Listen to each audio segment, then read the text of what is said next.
മാത്രമല്ല ഇപ്പോൾ ഞങ്ങൾ കോച്ച് ഫാൻസിൻ്റെ ഇതിലൊക്കെയുള്ള ഒരു തീരുമാനം വന്നത് അദ്ദേഹത്തോട് എത്തിച്ചു കഴിഞ്ഞാൽ ഇനി അദ്ദേഹത്തിന് ജീവിക്കണമല്ലോ, ഒരു ജീവിത മാർഗത്തെക്കുറിച്ച് കൂടുതൽ ചർച്ച വന്നപ്പോൾ ഇവിടെ അദ്ദേഹത്തിന് ഒരു Boche tea wholesale and retail tea പൗഡറിൻ്റെ ഒരു കടയിട്ട് കൊടുക്കാം എന്നുള്ളൊരു തീരുമാനത്തിലെത്തി.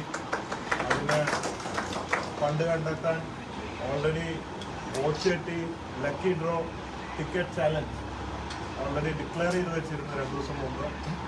അതിപ്പോൾ ഇനി മാറ്റണ്ടെന്ന് വിചാരിച്ചു. അതിൽ വരുന്ന ഫണ്ട് അബ്രഹീമിന് ഷോർട്ട് വരികയാണ്. ഇപ്പോൾ 1 കോടി ഞാൻ കൊടുത്തതിന് പുറമെ എൻ്റെ ചെക്ക് കൊടുക്കുന്നുണ്ട്, അതിന് പുറമെ എന്തെങ്കിലും കുറവ് വന്നാൽ അതിൽ നിന്ന് എടുക്കാമെന്നുള്ള തീരുമാനമായിരുന്നു. അപ്പോൾ അത് ക്യാൻസൽ ചെയ്യുന്നില്ല, അങ്ങനെ തന്നെ വെക്കുകയും അതിൽ വരുന്ന ഫണ്ട് അദ്ദേഹത്തിന് കടയിട്ട് കൊടുക്കാനുള്ളൊരു തീരുമാനത്തിലാണ് ഉള്ളത്. അതുകൊണ്ട് ബോച്ചേറ്റിയിൽ അതിൻ്റേതായ കാര്യങ്ങൾ നടക്കുമെന്ന് വിചാരിക്കുന്നു. അത് ഈ മാസം അവസാനമാണ് ലോഞ്ച് ചെയ്യാൻ വെച്ചിരുന്നത് ബോച്ചേറ്റി. അതിപ്പോൾ ഓൺലൈൻ മാത്രം നേരത്തെയാക്കി ദിവസേന അതിലൂടെ രാത്രി 10:30 നറുക്കെടുപ്പിലൂടെ എല്ലാ ദിവസവും ഓരോരുത്തർക്കും 10 ലക്ഷം രൂപ സമ്മാനവും 15,000 പേർക്ക് മറ്റ് ക്യാഷ് പ്രൈസുകളും കൊടുക്കുന്ന ഒരു സംവിധാനം അത് പ്രൊമോട്ട് ചെയ്യാൻ വേണ്ടി പെട്ടെന്ന് ഫണ്ടിന് വേണ്ടിയിട്ടാണ് പെട്ടെന്ന് ഓൺലൈനിൽ അങ്ങനെ ഒരു സംവിധാനം കൊണ്ടുവച്ചത്. അതുകൊണ്ട് തീർച്ചയായിട്ടും ആ ഫണ്ട് അതിന് ഉപയോഗിക്കാനാണ് ഉദ്ദേശിക്കുന്നത്. മറ്റ് കൂടുതലായിട്ടൊന്നുമില്ല, നന്ദി മാത്രമേ മലയാളികളോട് പറയാറുള്ളൂ. ഒരു ടെൻഷൻ ഉണ്ടായിരുന്നു, ഇന്നലെ വരെ ഒരു ടെൻഷനായിരുന്നു. ഇത് വീണ്ടും ഇതിനിടയ്ക്ക് പല കുപ്രചരണങ്ങളൊക്കെ വന്നിട്ട് ഒരു ഫണ്ട് കൊടുക്കരുത്, ഓൾറെഡി അത്രയും മോചിതനായി എന്നൊക്കെ പറഞ്ഞിട്ട് വന്നപ്പോൾ ഇടയ്ക്ക് വെച്ചിട്ട് സ്ലോ ആയി. വീണ്ടും ഇന്നേക്ക് വളരെ കോൺഫിഡൻ്റ് ആയി എല്ലാവരോടും നടത്തുന്നു.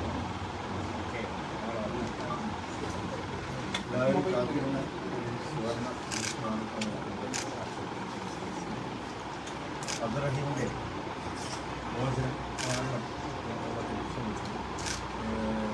34 കോടി രൂപ റെഡ്മണിയായിട്ട്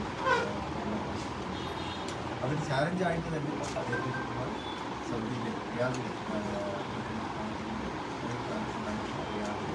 സന്നദ്ധ സംഘടന എല്ലാ സംഘടനകളെയും എല്ലാ സംഘടനകളെയും നിയോഗിച്ചുകൊണ്ട് മുന്നേറ്റമുണ്ടായിരുന്നു. അവർ ക്രൗഡ് ഫണ്ടിങ്ങിന് വേണ്ടി ആഹ്വാനം ചെയ്യുകയും അത് എല്ലാ മലയാളികളും ഏറ്റെടുക്കുകയും വളരെ ഭേദമില്ല, ഓരോരുത്തരും അത് ഏറ്റെടുക്കുന്നുണ്ട്. കേരളത്തിൻ്റെ തന്നെ അനുകമ്പയുടെ ഒരു ഉദാഹരണമായി മാറി. അതായത് അദ്ദേഹത്തിൻ്റെ ജയിൽ മോചനം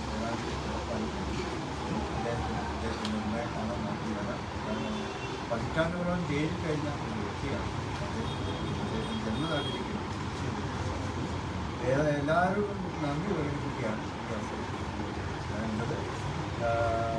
ഇതിനൊക്കെ പ്രവർത്തിച്ച് ഒരുപാട് പേര് സംഘടനകളുടെ രാഷ്ട്രീയ പാർട്ടികളും പല നേതാക്കന്മാരും അതുപോലെ സോഷ്യൽ മീഡിയയിലെ ഒരു വലിയ വിഭാഗം തയ്യാറായി. ഈ സന്ദർഭത്തിൽ ബാക്കിയോട് തേങ്ങാട് അതുപോലെ ടെക്നിക്കലായിട്ടുള്ളതിൻ്റെ സഹായങ്ങൾക്ക് നൽകിയത് സഗീറാണ്. അവരുടെയൊക്കെ പ്രവർത്തനങ്ങൾ അതോടൊപ്പം ഇതിനെ ജനകീയമാക്കിയത് നമ്മുടെ പ്രിയപ്പെട്ട പ്രഖ്യാപനം സാധിച്ചു.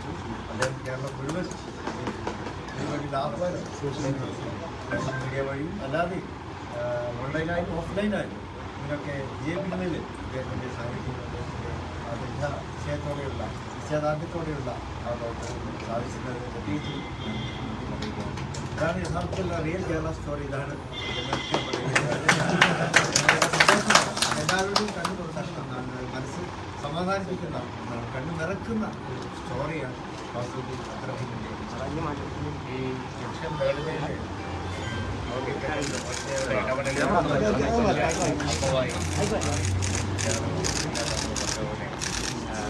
ടാർഗറ്റ് അച്ചീവ് ചെയ്യുന്നതിൽ അദ്ദേഹത്തിൻ്റെ ആ സോഷ്യൽ മീഡിയസിനൊക്കെ ഇൻഫ്ലുവൻസുകളൊക്കെ ഓർഗനൈസ് ചെയ്ത് നടത്തിയ ഇടപെട്ട്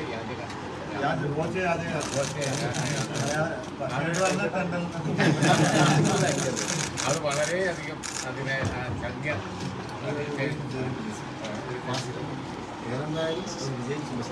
ഒരു കൺഫ്യൂഷൻ വരാതിരിക്കാൻ എന്ത് നല്ല ചെയ്താലും ഒരു ചീത്തപ്പേര് വരുമല്ലോ. ഇപ്പം തന്നെ ചെറുതായിട്ട്, അതായത് ആദ്യത്തെ ദിവസം നമ്മൾ ക്യാഷ് കളക്ട് ചെയ്യാൻ തുടങ്ങി. അപ്പോഴേക്കും കോച്ച് ഫാൻസ് ഡ്യൂപ്ലിക്കേറ്റ് ഇറങ്ങി ബക്കറ്റ് പിരിവ് നടത്തി കാശ് കുറേ അടിച്ചു മാറ്റണമെന്ന് വന്നു. അപ്പം തന്നെ ഞങ്ങൾ പിരിവ് നിർത്തി. പിന്നീട് അബ്ദുറഹീമിൻ്റെ സേവ് അബ്ദുറഹീമിൻ്റെ ആപ്പിലേക്കും ഉമ്മാൻ്റെ ഫാത്തുവിൻ്റെ ജിപേ അക്കൗണ്ടിലേക്കും ഞങ്ങൾ അയപ്പിക്കും എന്ന ദൗത്യമാണ്. ക്യാഷ് ഞങ്ങൾ കളക്ട് ചെയ്തിട്ടില്ല അതിന് ശേഷം. പക്ഷേ പലരും കളക്ട് ചെയ്തതുകൊണ്ട് ഇനി എന്തൊക്കെ ചീത്ത പേര് വരുന്നതൊക്കെ സാറിന് എന്ത് ചെയ്താലും വരും, കുഴപ്പമില്ല. അങ്ങനെ ഒരു സാധനം ഒന്ന് ക്ലാരിറ്റി വരുത്തിയതാണ്. അഡ്വാൻസ് ജാമ്യം എടുത്താണ് പറഞ്ഞത്. മുദ്രകത്ത് നടന്നിരുന്ന എന്നാണ്. അതുപോലെ തന്നെ എല്ലാ സ്കൂട്ടറിയും നടത്തുന്ന അതുപോലെ ട്രാൻസ്പെറൻ്റ് ആയിട്ട് ആ കാര്യങ്ങളൊക്കെ നടത്തുന്നു. അത് ലോക്കലായിട്ടുള്ള കമ്മിറ്റികൾ വളരെ ഒരു സപ്പോർട്ട് കൂടെ വേണം. ഇന്നിപ്പോൾ രാത്രി 9 മണിക്ക് ഫറൂഖ് പഴയ പാലത്തിൻ്റെ അവിടെ മിനിസ്റ്റർ റിയാസ് ഉദ്ഘാടനം ചെയ്യുന്നുണ്ട്. Boche Tea lucky draw ticket challenge. അത് ഓൾറെഡി പ്രോമിസ് ചെയ്തുകൊണ്ട് അത് മാറ്റുന്നില്ല. 15-ാം തീയതിയാണ്. അപ്പോൾ അതിൽ നിന്ന് കിട്ടുന്ന പണം ഉപയോഗിച്ചിട്ടാണ് ഇനിയുള്ള കാലം സുഖമായിട്ട് ജീവിക്കാൻ ഒരു കടയിട്ട് കൊടുക്കാൻ ഉദ്ദേശിച്ചത്. 9 മണിക്കാണ് സൗകര്യമുള്ളവരൊക്കെ വരാൻ വേണ്ടിയിട്ട്. കട ആളുടെ സൗകര്യം നോക്കിയിട്ട് എവിടെയാണോ അതിനനുസരിച്ചിട്ട് തുടങ്ങാം. അപ്പോൾ ഇന്ത്യയിലെ ആദ്യത്തെ ലോഞ്ചിൻ്റെ ആദ്യത്തെ കടയാണ്. അവിടെ 1 മണിക്ക് ഗ്യാസ് മിനിസ്റ്റർ വരാമെന്ന് പറഞ്ഞിട്ടുണ്ട്. പഴയ പാലത്തിൻ്റെ അവിടെയാണ്. അപ്പോൾ അത് ഈ ചലഞ്ച് അത് ഇനിയിപ്പോൾ ഉണ്ടാവില്ല എന്നൊരു തോന്നൽ വേണ്ട. അത് വിജയിച്ച് മുമ്പോട്ട് കൊണ്ടുപോട്ടെ. ഫണ്ട് ഉപയോഗിച്ചിട്ട് അതിനൊരു കാര്യം കൂടെ കാളേക്ക് വന്നിട്ട് ഇനിയിപ്പോൾ ജോലി അന്വേഷിച്ച് നടക്കുന്നുണ്ട്. തിരിച്ച് ഇനി സൗദിക്ക് തന്നെ പോകണ്ടല്ലോ. അതുണ്ട്. വളരെയധികം അത് മലയാളികളാക്കാണ്.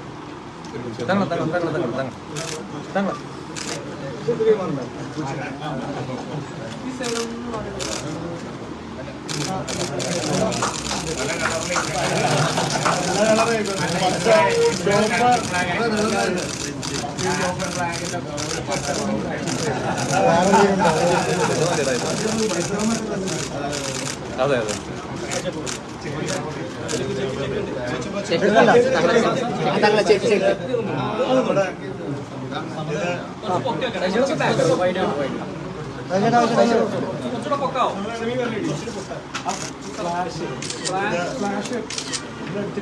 ഞാൻ കൊടുക്കാമെന്ന് പ്രോമിസ് ചെയ്ത 1 കോടി രൂപ ബോച്ചെ ഫാൻസ് ചാരിറ്റബിൾ ട്രസ്റ്റിലൂടെ നൽകുകയാണ്. ഇത് അന്ന് വന്ന് കൊടുക്കാൻ നേരം കിട്ടിയില്ല. തെണ്ടല് തുടങ്ങിയോണ്ട് തിരുവനന്തപുരത്ത് നിന്ന് അവസാന ദിവസം വന്നിട്ട് കൊടുക്കാൻ ഇത് നമ്മൾ ബന്ധപ്പെട്ട കമ്മിറ്റി ഏറ്റുകൊള്ളും.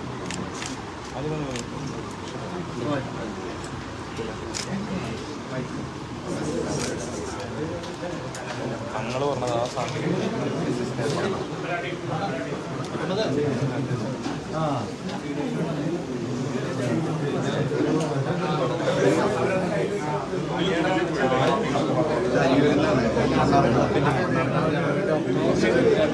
അതാണ്